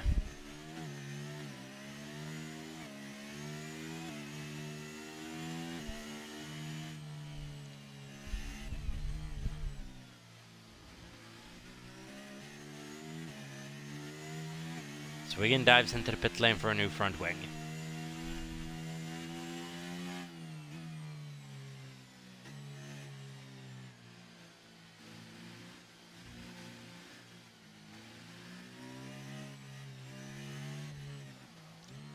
Still a virtual safety car for a full lap almost then. Race controller has enabled DRS and gotten this race back underway. Here we go then. We are back to green flag racing. That has given BT and Nassi a little less to do. Now up in P7 and P8. couple of cars though up until they can reach the AlphaTauri of Matty MC on those fresh tyres. And Nolox now in a situation as well where he could back that field up if he pleases. And if he fancies, he can keep Jamar, Danny, BT, Squidge and Nasty behind. Squidge as well has... no, sorry, that is BT who's gotten past Squidge, not Squidge who's gotten past Nasty.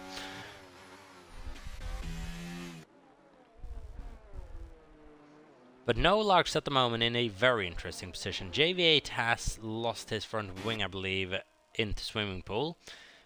He hadn't lost his front wing until he smashed it up himself, which is going to allow Wiggin to actually catch up by quite a bit.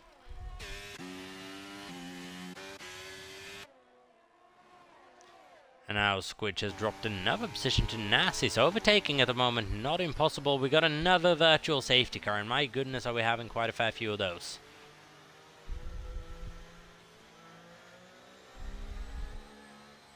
Okay, so the virtuals are out once more here for the Monaco Grand Prix. And JV8 has been disqualified from this race for being parked in a dangerous location, not being able to get away from there. And obviously not being allowed to use reset the track as well. JV8 then is out of this race. And the very, very clean incident-free race that we had in Monaco last year is not coming into fruition this time around. DRS has been enabled. Short virtual safety car, we're back to green flag racing action. Squidge and Nasty are doing battle into the chicane, which is going to massively slow down Nasty actually, so that is good for Matty, Djokovic and Nolarks, but Iwas has been able to get past Squidge with that action as well now. But it is looking slippy out there, especially with those hard tires on that Iwas is currently running. It's looking very slippy indeed, and keep in mind both Jamar and Iwas as well on a controller on this track, so yeah, mad props to them for being able to keep it incident free so far. And ABT is trying to get around the outside of Danny, not going to be able to let that go. BT now maybe down the inside heading into the next corner. Is Danny going to be able to brake just that bit late? You can fit two cars through there. Danny hangs around the outside, not going to give BT anything around the lows hairpin. Robin is racing, hard Robin is racing, but Danny, in my opinion, fairly is able to defend that position. I'm sure BT's going to be arguing that to a T in just a little bit, but now maybe is going to try a move into the chicane, maybe around the outside into the braking zone. Is Danny going to allow it? Just leaves enough room. BT down the inside of the chicane, they make contact once more. Someone's going to have to sacrifice this. They're going side by side still, but Danny eventually has to yield a place. BT's up in the P5, and BT genuinely knows how to overtake around this place, and it's actually really fun to watch. BT up in the P5, and now let's see if Nasty can try to follow his teammate through and get creative here. Danny will have lost momentum due to basically a full lap with Monaco battling as well. That is gonna affect him.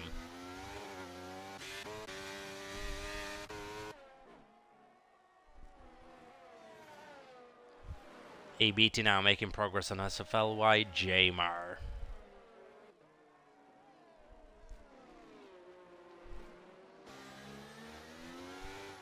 And once again, he's looking aggressive heading into the low hairpin.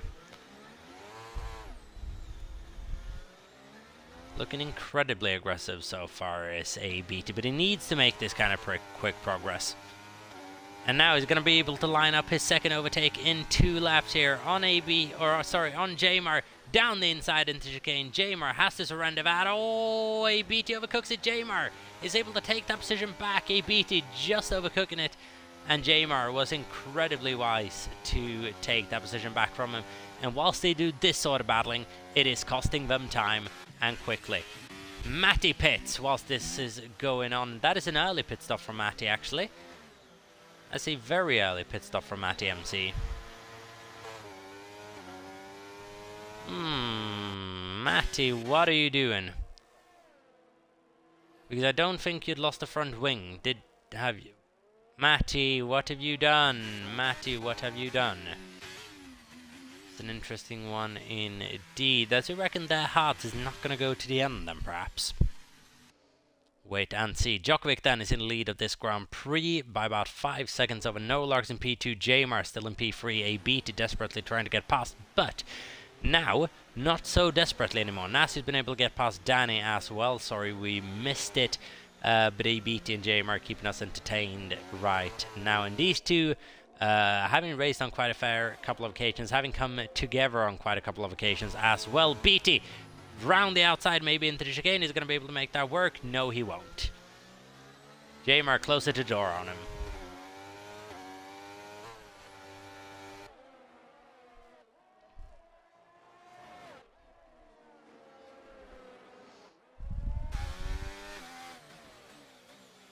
And Jamar is now acting like the sort of roadblock that Matty realistically would have needed. The question is, did Matty need to pit that lap because of the tyre wear, maybe?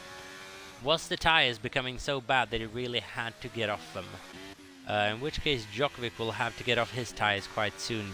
But he's still expanding that lead relatively heavily.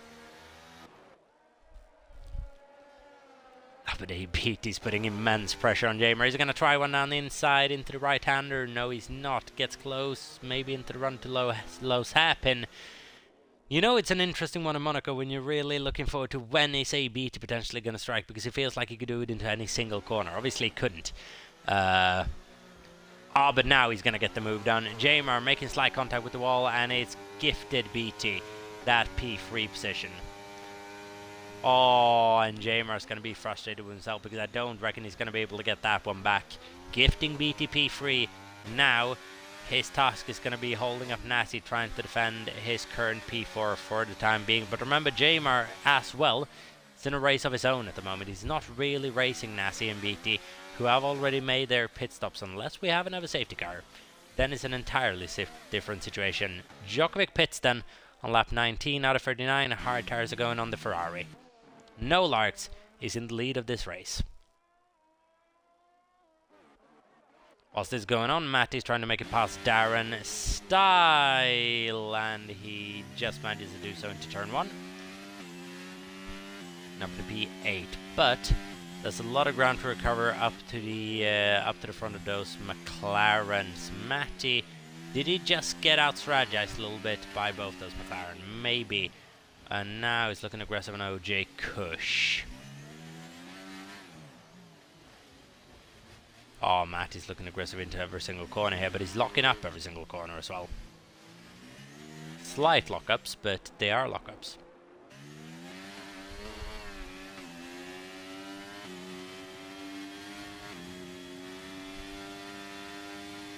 He's going to send one from far back. No, he's too far back, but that is Danny DC97 who got the chicane all sorts of wrong. Goes it at the moment. And now he's going to have to see the position to OJ Kush and gets close to the wall yet again. And now, now he's holding up Djokovic as well, who's on a different strategy than him. Turmoil inside Ferrari. Matty, however, has been gifted yet another position that he would have had to make up anyways. This is an interesting one now. A Beat is rapidly closing up to the back of No Larks. Matty's looking rather frustrated at the moment behind OJ Kush, but manages to take that position into turn 1. Beautiful switchback from Matty MC. Absolutely beautiful. We're actually getting an action-packed Monaco Grand Prix. Guys, we're getting action every single lap around Monaco. If you would have told me this half an hour ago, I would have laughed you out of the room.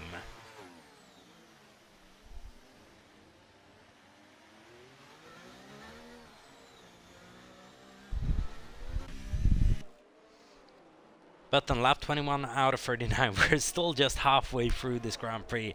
A lot of things can still happen.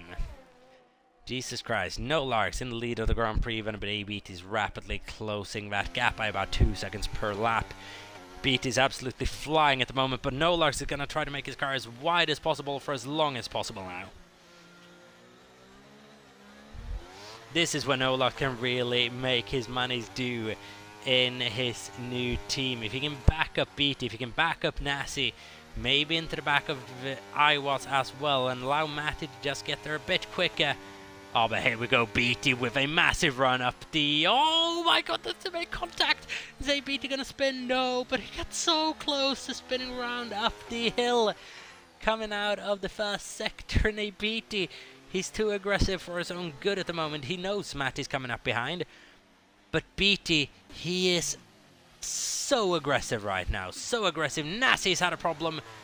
And this is huge for the championship. Nassi's taking his front wing off, trying to get himself facing the right way. Nassi is out of contention at the moment for this one. Matty's now up in the P4.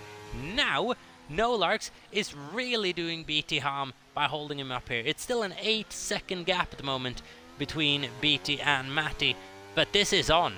Nolarks, let's see how wide he can make that AlphaTauri. He is the Maltese Minister of Defense at the moment. Nolarks versus ABT. An increasingly frustrated ABT versus the Nolarks and Matty, who are going to be cheering each other on as well at the moment.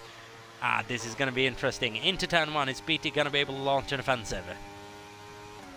All about car placement into turn 1. Oh, BT almost forces Nolarks wide into the wall at turn 1. It's costing each other time, but Nolarks survives that with an intact front wing. But BT is almost a bit too aggressive for his own good at the moment, and he is risking incidents with other drivers as well. Keep in mind, this is something that could cost him post-race if deemed overly aggressive as well. Moves have to be set up properly. At the moment, BT is incredibly aggressive. No major incidents yet, but he's been very close on several occasions.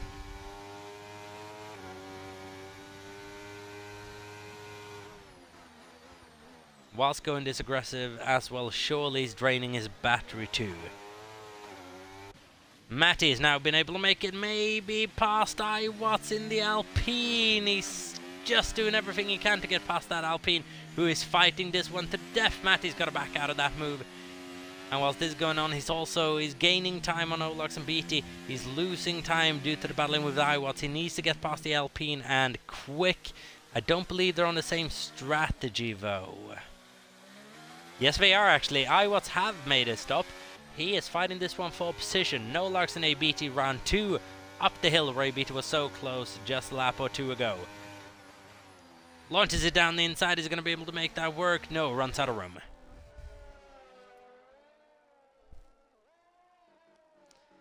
But ABT is so quick around this track that he's not allowing Nolarks a chance to really back BT up here. Matty is now involved in a freeway fight. The free wide going into the low hairpin, or into the section leading up to the low hairpin. Djokovic coming out of nowhere there. How did that happen? How did that happen? Djokovic took Iwatts and Matty in one go. What on earth was that? Djokovic now up in P3. How do you go free wide into the right-hander before the low hairpin? How is this possible? Oh, and I would have loved Djokovic's POV of that. I would have absolutely loved it. I'm sure we're going to get Matty's POV of it for review after the race. But my goodness. Nolarks going into the pit lane then on lap 24. That is going to allow BT free here to charge off. But Djokovic now is able to start the chase for P1. His championship rival at the moment, plumb last.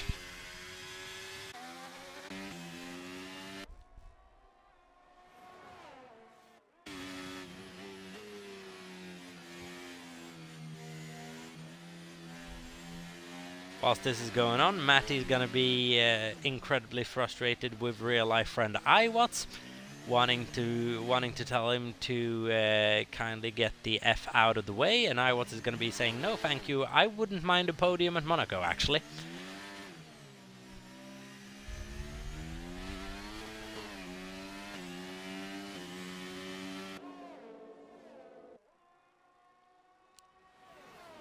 Okay, so we've had action for about 10 laps straight now. Are we finally going to start calming down just that little bit and getting into a calmer stage of this Grand Prix? Don't think so, because Djokovic is quite rapidly catching the back of ABT. Oh my goodness. Djokovic is rapidly catching the back of ABT actually. So rapidly. Does ABT actually have... Does he have damage at the moment, does BT? because Djokovic is catching him by about a second per sector.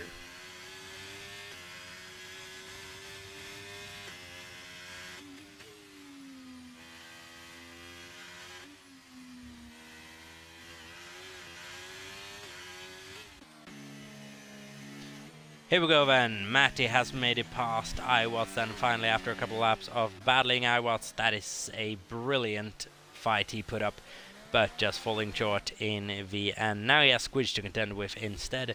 Matty's going to be chasing after the leaders on slightly fresher tyres. That's an interesting one, it's a tough one, it's a hard one. Padarang has retired from the session. Oh no, and he's in a very, very bad spot. Is that going to be a full car safety car? Very well could be. Nassi's coming up to the scene. And it's not going to be anything. Padarang's out of this race, but not even a virtual safety car for that. The question is, have we now reached the limit of virtual safety cars and safety cars in this race? Had quite a couple of verticals. We've had 2 full safety cars. Can you only have 5 somewhat safety cars in total? I thought you could have 5 physical safety cars, but then just have an unlimited amount of virtuals. But maybe I'm wrong. But this is a battle we're going to be looking forward to for the end of the race. Is Djokovic and BT. Matty is coming up, but he's running out of laps. But then, a BT knew how to attack at this place. Does he know how to defend?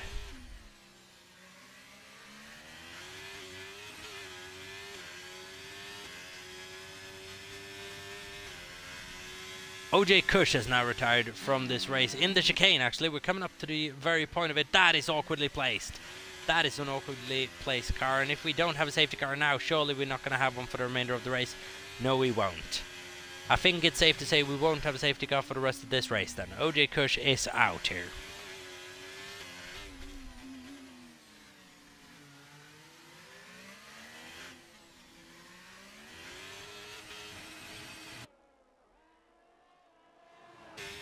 Oh, Djokovic is close to a BT around the outside into turn 1. Is he going to be able to make that work? BT almost runs him out of room and almost runs him into a wall. But Djokovic just survives that. And now the thing is as well, is there a genuine interest in BT trying to back up Djokovic into the back of Matty? Just for the sake of his teammates' championship? Or is BT just going to be focusing on getting this win? The last time BT got a win, I wasn't streaming the race sadly, but it was at a street race, incredibly narrow track in the night. That was Singapore back then, Monaco now. Maybe it's just found its niche a little bit. Djokovic just looking for a single opportunity to try to get past BT. And he gets a good exit there, but not an overtaking zone into the sweeping left-hander.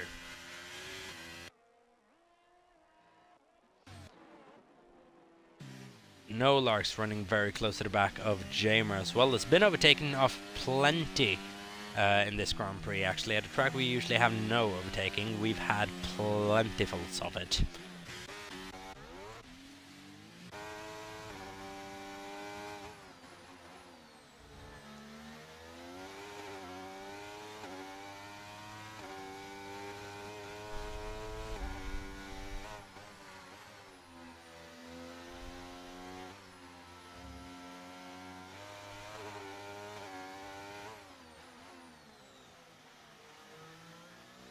Oh, and look at how close Djokovic is getting to the back of the McLaren, but 10 laps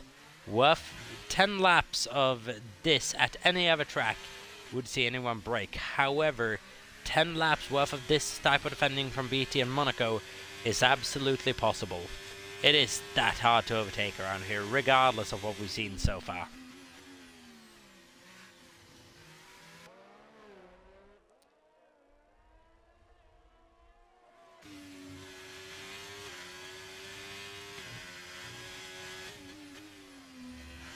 As things stand as well, Matt is rapidly closing up to this battle. Could make it interesting. He's on fresher tyres than BT, as fresh as Djokovic.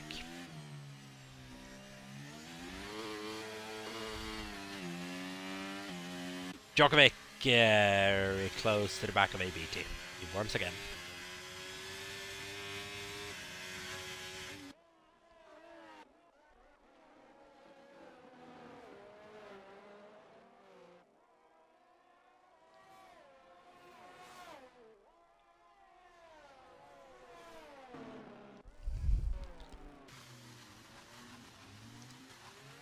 And he's actually pushing BT through the low set, and 4 seconds now is the gap to Matty coming up behind.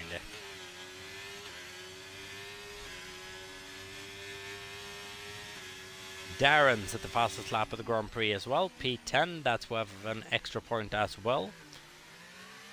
So a decent day for Red Bull as things stand if they can keep this going.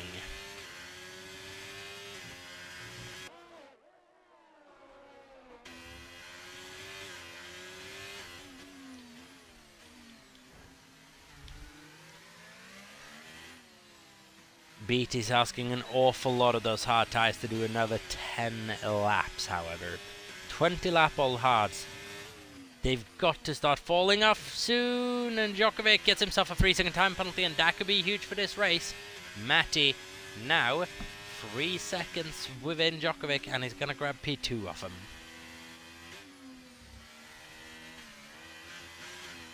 Now it's the question, when is ABT's tyres going to fall off?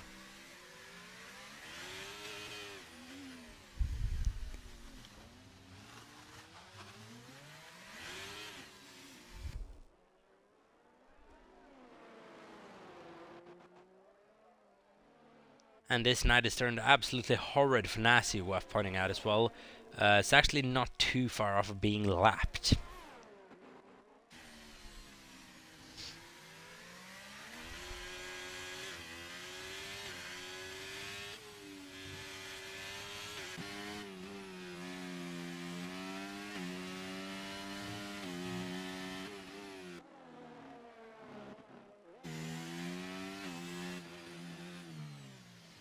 So Matty now within 3 seconds of Djokovic, getting ever closer to BT.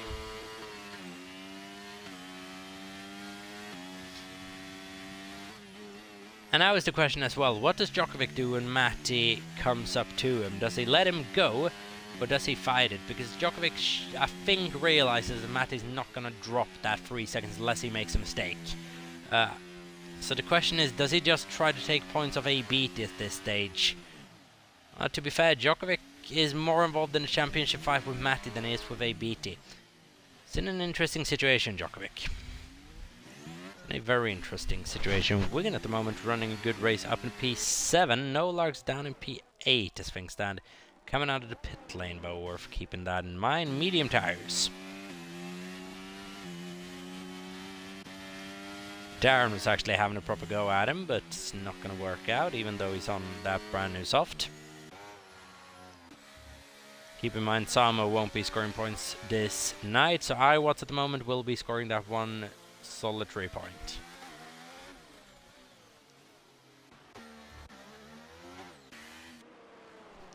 The progress for Matty MC has halted just that little bit. But when is ABT's tyres going to absolutely fall off a cliff? Nasi's retired from this race. What has gone on there? And that is also huge for the championship. And as Nasi retired in the pit lane. Nasi has retired in the pit lane, which would trigger a penalty as well. Wow. Interesting stuff here. Interesting stuff. I understand Nasi's frustration, but that is a rule break technically, unless he has a valid reason of doing so.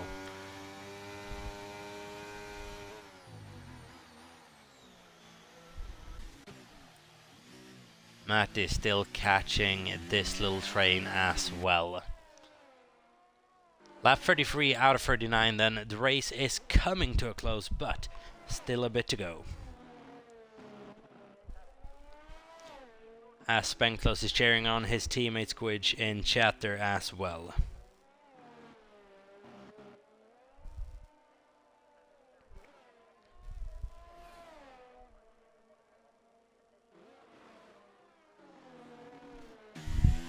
1.7 seconds now is the gap up to Djokovic, but remember, in this time he's got to make up that gap, get past Djokovic and then Beattie. And that might be just a bit too tall of an order. Jamar at the moment on the back of Squidge, not too close to him though, and with an additional time penalty. Also worth keeping in mind. Darren would ideally want to get closer to Nolox, but Nolox I believe is on a fresh tyre as well. He's going to be lapping quite a bit quicker, and the question is he going to be able to get to Wigan by the end of this race? Darren's now made a mistake. Oh, and he's reversing back on track. There's only an AI to come back, but everyone who finishes this race is now going to be scoring points.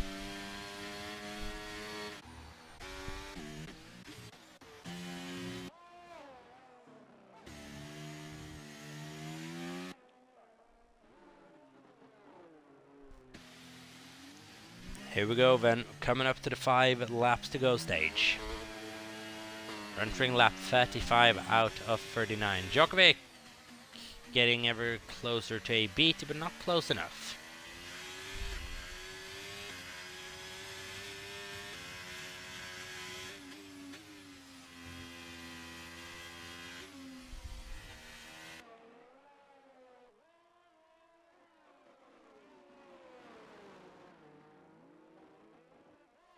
And Darren now with the 3-second time penalties, not really going to affect his race in the long run. This is going to be interesting, Matty, though. Djokovic and a Beattie. Who would love for these two to come together. And I'm betting Nassi wouldn't mind these two coming together as well. Preferably terminally.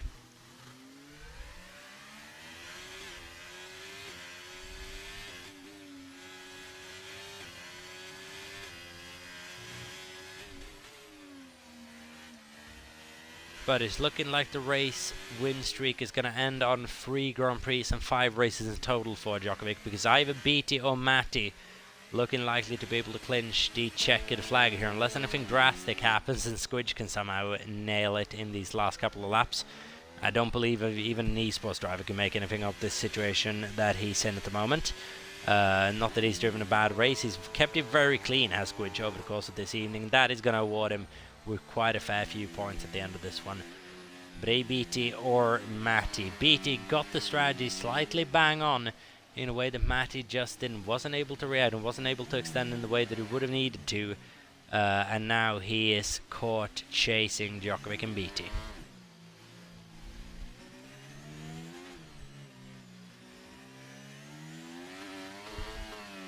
So now, does Djokovic start defending for Matty just to defend his own championship position a little bit?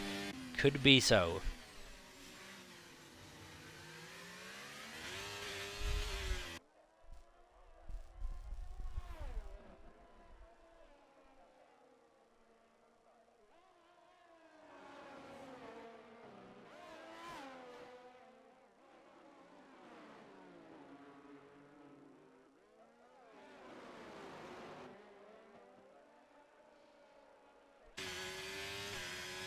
Here we go, then the top 3 separated by a second on track. But remember, almost impossible to get around here. 4 laps to go. 37, 38. Oh, sorry, 3 laps to go.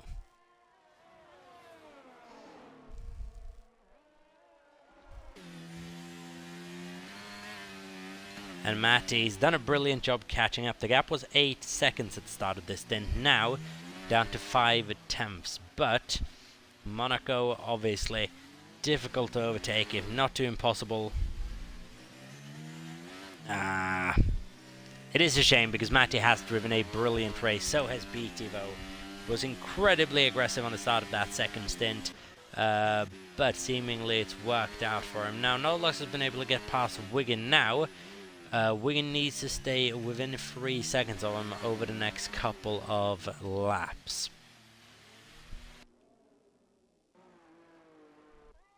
1 point for fastest lap hanging in the balance as well. The order remains Beattie, Djokovic and Matty as we're heading on to the penultimate lap of this race. Djokovic is doing something drastic. He's letting Matty go. With 2 laps to go, he's unleashing Matty to have at Beatty. And wow, why is Djokovic doing this? Is he doing that for the constructors? Because having Matty win this race is not doing him any favours for the Drivers' Championship. Beatty's going to be fuming with that. Technically nothing wrong with it. A bit unconventional though. Matty, now, is he going to be able to make it past a Beatty? We've got 1.5 laps to go. Matty would have wanted this a couple of laps ago. It's too far back on this occasion. Beatty at the moment seemingly having this covered. I believe Beatty will have this covered.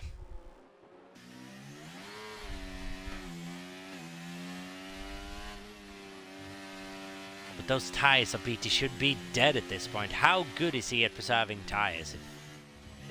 Oh, Beatty's gotten this a little bit wrong. Matty's going to be able to launch one into Raskas. He's going to be so close, but no. But now he's just started putting Beatty under pressure. Another lap maybe, and he might be able to get the Canadian to crack. But we're into the final lap then. Matty versus Beatty. Here we go. 2/10 of a second as we go into the fast corner. Beatty just pulling away a little bit up the hill.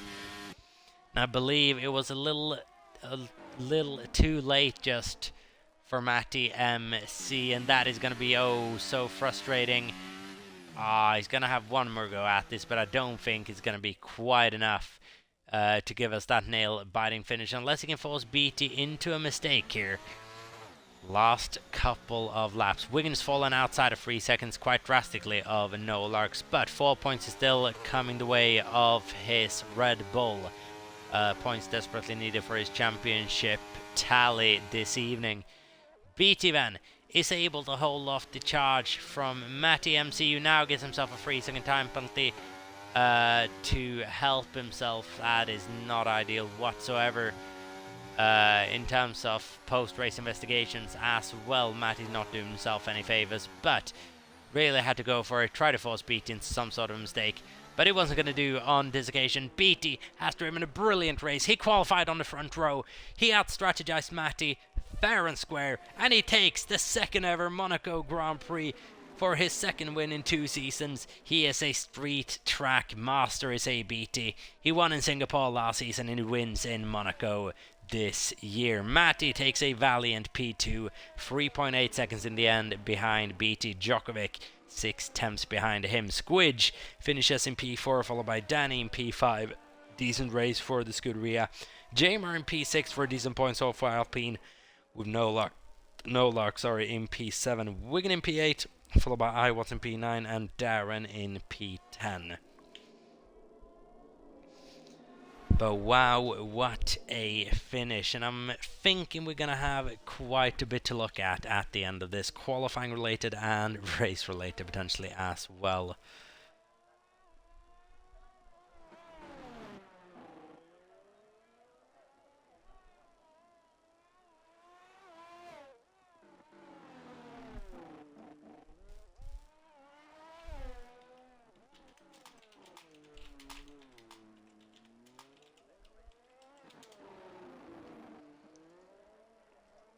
Oh, but what an end to the Monaco Grand Prix. Beatty takes the checkered flag then for the first time this season, and he salvages a bad race for McLaren, still taking top points here in the Grand Prix. Closely followed by Matty, once again P2 this season. He's gone in close on so many occasions, but once again just not close enough. And then Djokovic, his win streak ends.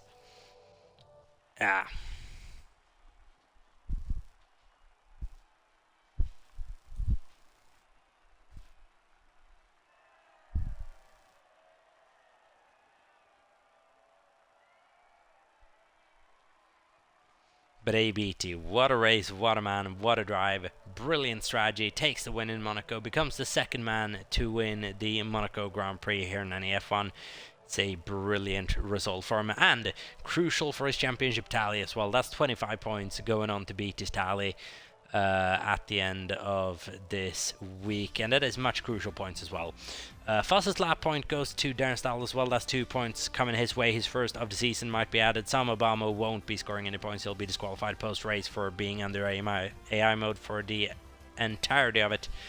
ABT takes the win, followed by Matty and Djokovic. Squidge in P4, followed by Danny in P5, with Jamar in P6. No Logs in P7 there.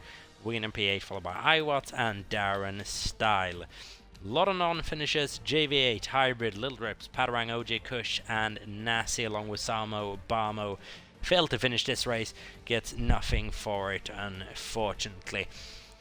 But that, guys, is the end of the Monaco Grand Prix for this season, and what a race it was. We will be back next week with a little bit of a calmer one around, well, basically as narrow track. We're going to the Temple of Speed, however. We are going to Monza, so not moving too far geographically, but we're going from the slowest to the fastest track on the NEF1 calendar. We'll be right back with you in 1 week's time when NEF1 returns. We'll see you then. Until then, have a good one, stay safe, and peace out.